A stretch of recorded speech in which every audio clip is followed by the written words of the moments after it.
Alright, dudes, it's day 4 of NaNo, and I have decided that these are very helpful, so I am going to keep doing them. I'm going to try and sneak other things in other videos, possibly involving video games. Who knows? But yeah, this is what we're doing for the month. Vibes yesterday were tense. A lot of my friends were understandably anxious. Hopefully, things calm down a little in the immediate future, but until then, here we are. Not sure at all about the quality of my writing yesterday, but I did get through it quite quickly. And I'm joining you today after a rousing session of board game Disney's Villainous that I've just enjoyed with my brother and his girlfriend. I don't know why I thought I'd mention that. But we got to the point where every single player in the game would have won at the start of their next turn, and that was quite exciting.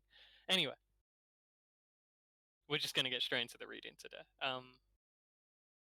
We've had a little bit of a think about what the villain's going to be like in this, but probably still need to hash things out a little bit more. Gonna try and do that tonight. We have finished very early today. It's only 7 o'clock. There's plenty of hours in the day before we have to start writing again. Anyway, fence, Zach pointed out, gesturing at the wire metal structure the van was fast approaching. Assuming that April in the driver's seat had somehow not heard him, he repeated the claim with a sharp gesture through to the front of the truck. Fence. April fully understood the fence situation. The van hit the fence at significant speed, rocking violently at the immediate moment of impact before the oppressing structure split apart under the weight of the collision.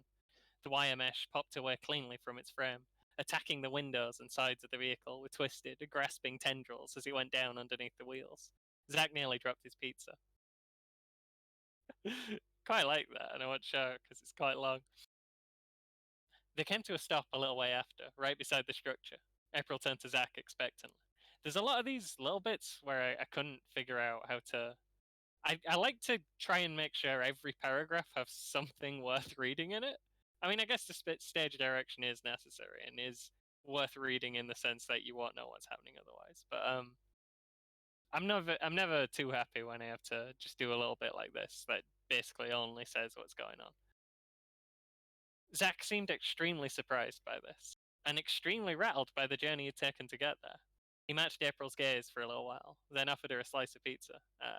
Let's add tentatively in there.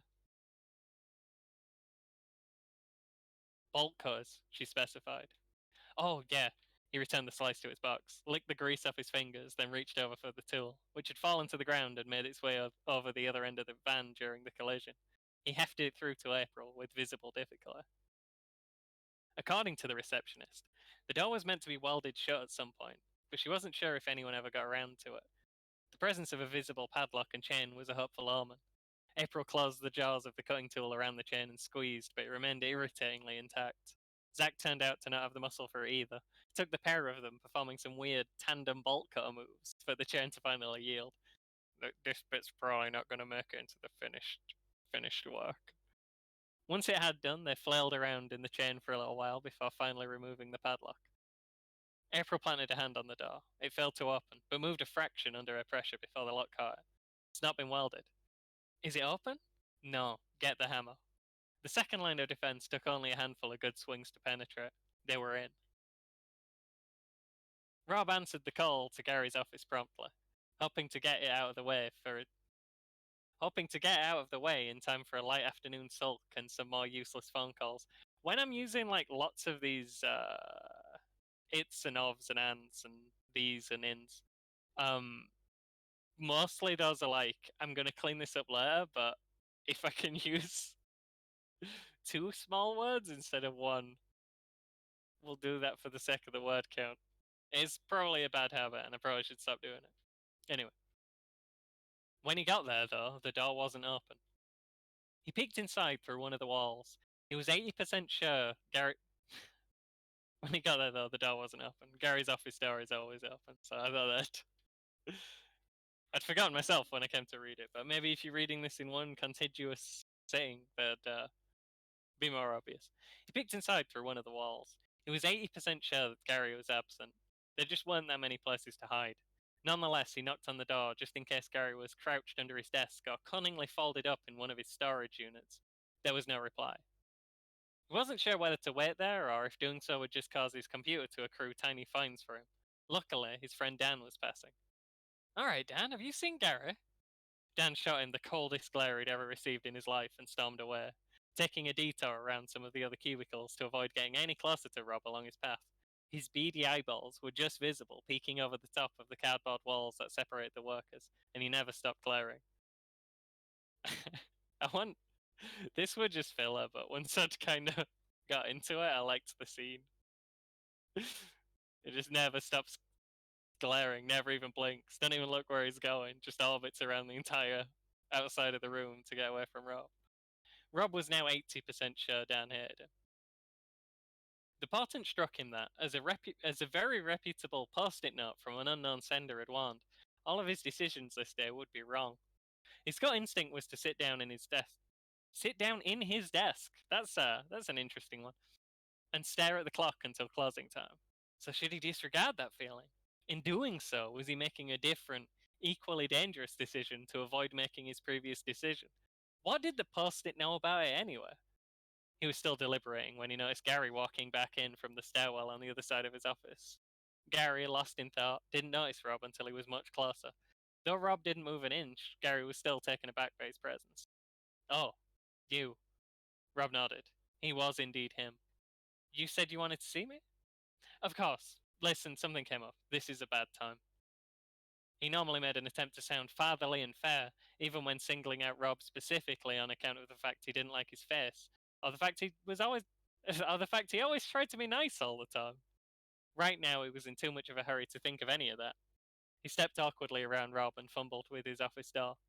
"So, what do I?" Rob began, puzzled. "Just go back to your desk, Rob." He continued fumbling with the door, more aggressively now, as if the lock had betrayed him. "It's locked," Rob explained calmly. Remembering this, Gary drew the key from his pocket and removed the obstruction. He stepped into his office, pulled a box from under his desk, then turned to Rob. "Go back to your desk," he repeated, rather more forcefully. Rob was curious. He turned away and took a couple of steps. Looking back, he saw Gary frantically emptying out the contents of his desk into a box. He turned back again, and Rob instinctively. That should be more obvious that it's Gary who's looking back. He turned back again, and Rob instinctively ducked back. A lot of backs.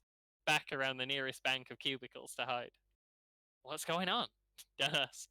He'd already been hiding there before Rob showed up, crouched comically behind the low wall. People walking past on the other side were staring at the two of them. Rob continued to watch as Gary picked up his things, throwing the jacket from his chair over his shoulder. "I think Gary just got fired." "Kind of. He just got promoted the other day," Dan whispered. Rob wasn't sure why he was whispering. He continued looking to Rob for a better explanation. Again, we've done a ambiguous he there. Continued looking to Rob for a better explanation, as if he had any more information than his colleague. Rob shrugged. "Must have pissed someone off." Someone walking by failed to notice the crouching Dan and tripped over him, saturating the vicinity of the group in important looking papers. Rob was sure the pair would be busted, but Gary didn't spare the incident a second look as he made his way for the door. He's really in a hurry, Rob nodded, speaking over the woman who was now scrambling around between them to retrieve her documents. Dan peeked back over to confirm Rob's findings, making sure to look as suspicious as possible as he did. I wanted to um get across. We will need to rewrite like this whole bit. I wanted to get across that Rob's like just standing there and Dan's doing sneak moves. He's peering over very carefully and whispering, and from Rob's perspective, it just looks very suspicious. In the meantime, the lady with the papers became interested in the situation that was apparently too important for anyone to help her over gawking at. "What's going on?" "Gary just got fired," Dan confirmed in a harsh whisper, shocked. "He's out of here. He's almost running." "No way, really?" the woman whispered back, peering stealthily over the cubicle, just in time to watch the door close behind Gary on his way out. "Alan upstairs just got it like 5 minutes ago." "You're kidding, he got promoted at the same time Gary did." Dan, who was apparently who apparently had an encyclopedic knowledge of which of his co-workers were rising the ranks faster than him, responded. As they were watching, and let's just pretend that we're always there. As they were watching, another man in a suit more expensive than Rob, Dan, or their new friend could ever afford to rent walked the same path, carrying an identical box filled with functionally identical trinkets, suit jacket tossed casually over his shoulder. Something's going on, he told nobody in particular. Another ambiguous he. Maybe that's the new thing we're doing this year. It's not going to be run-on sentences anymore. It's just going to be he out of nowhere. Which he? There are several. Last scene for today. Outside, unseasonal dark clouds were beginning to gather over the top of the Cooper Booth Tower. The first signs of a coming downpour were present on the sudden licks of a strong northeasterly wind. A storm was building. April and Zach made their way through the door and into the pitch-dark passage therein, out of the rain. I have spent an embarrassing amount of time trying to describe a foreboding scene in not in this, but just in things in general, and I think I've got quite good at it. I don't know. The northeasterly wind is just a random direction. It's going to turn out that in the north of England, there's never been a northeasterly wind ever in all time, and I'm going to look foolish. Did we have a torch? April asked the man behind her. Zach fiddled with his phone for a moment, and it began to produce a ray of light. The darkness only subsided a little, but at least as they drew away from the entrance they'd made, they could still see a hand in front of their respective faces. Ah, shit, Zach muttered. What? Almost out of battery. April paused. You're kidding. He began to giggle childishly. April smiled. This isn't the place. The beam of light over her shoulder was barely adequate as she forged onwards. The walls were a grey smudge, petering out into blackness, and anything else was invisible. Even more irritatingly, there were multiple paths. She mused out loud. So which way should we? Always follow the left-hand wall if you're lost in a maze, Zach reported confidently. Does that? Absolutely. She took the left turn, one arm against the wall to keep track of it. Almost immediately, she stumbled down a small bank of stairs, almost ending up in a heap on the floor. Are you okay? Zach offered from the darkness behind her, carefully navigating the two-hole steps that had just almost ended April. Do you want me? Do you want to go to the front? She replied, clearly annoyed. You're the one with the torch. He tried handing the light over to her. She stopped him. Zach! Begrudgingly, he made his way to the front. This is a block, huh? April could see a little better now with the light at the front of the group. The walls were of light panelled wood with indentures every few feet for embedded trinkets. Some of these appeared benign, containing such treasures as gemstones, jewellery, and golden decorations. Some of the plinths were empty, presumably their contents moved upstairs after the renovation, but an alarming number had simply been abandoned and replaced. Other nooks held strange, twisted idols or runestones that reflected non-existent light. She was reasonably sure she'd just walked past a grinning skull a moment ago.